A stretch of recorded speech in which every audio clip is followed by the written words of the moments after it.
Welcome to the Even Answer Studio. Today I'm making this neon themed circle arch, and it all starts by making a few simple building blocks. First, inflate two 11-inch balloons at the exact same time, anywhere between 6 and 10 inches in diameter. Then tie them into a pair by wrapping the nozzle around twice and tying it in a simple knot. I'm going to make another pair in the exact same way, and then we're going to join the two of these together into a quad. Overlap the two pairs so that the nozzles all touch in the center, and then twist one balloon from each of the pairs around each other, and that will lock it into a quad.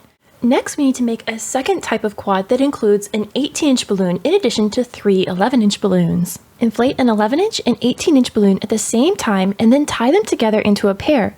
Make one more pair of two 11-inch balloons, and then we're going to join these four balloons into a quad. The final building block we need to make is a set of 6. Take a pair of 11-inch balloons and a pair of two 18-inch balloons and twist those together to make a quad.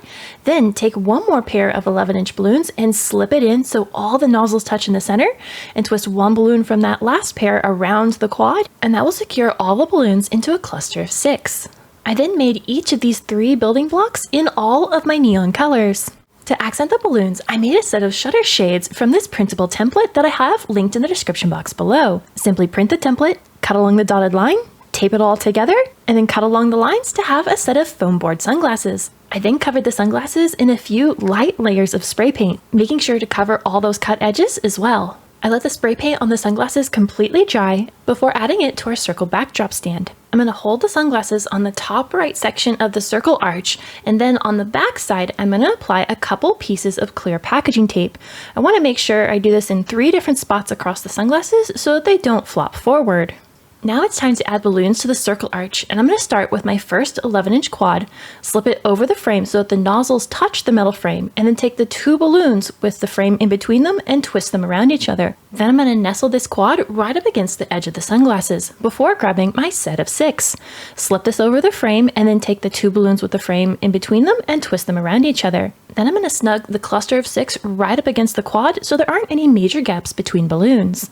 Then I'm going to follow this up with another quad of green balloons, twist it around the frame, and snug it against the other green balloons. For this design, I'm going for a color blocked method, so I'm going to have large sections of one color all right next to each other before switching to the next color. This allows each color to really stand out in the design.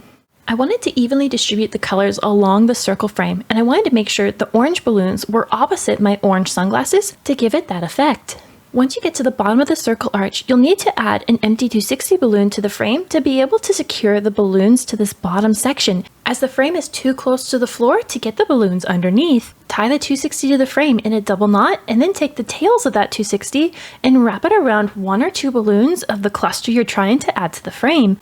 Tie another 260 balloon to the frame, just a little to the left of the support foot. I'm going to use this 260 to attach a couple more clusters of balloons and flare out the base of this design. I did the exact same thing on the opposite side of the circle and then finished covering the arch in a few more yellow balloons. To accent the latex balloons, I'm going to add in some starbursts, and these all start as individual tapers that have a tail. Now I'm going to inflate these with a hand pump until they're nice and taut. Then, once I've inflated all of the individual tapers, I'm going to tie them together using these tails. Take 2 of the tapers and tie the tails together in a double knot, making sure you leave a couple inch gap between the ends of each taper, and that way there's enough room to twist all of these together. Once all of the tapers have been inflated and tied into pairs, I'm going to take 2 of those pairs and overlap them so that the tails touch, and twist the 2 pairs around each other. Then I'm going to twist in the rest of the pairs in a similar fashion so that all the tails touch in the center, and the new pair gets twisted around some of the pairs that are already in the star. Once all 12 tapers are added to the star, it should burst out in all directions. If it seems a little floppy, you can continue to twist some of the tapers around to tighten them up.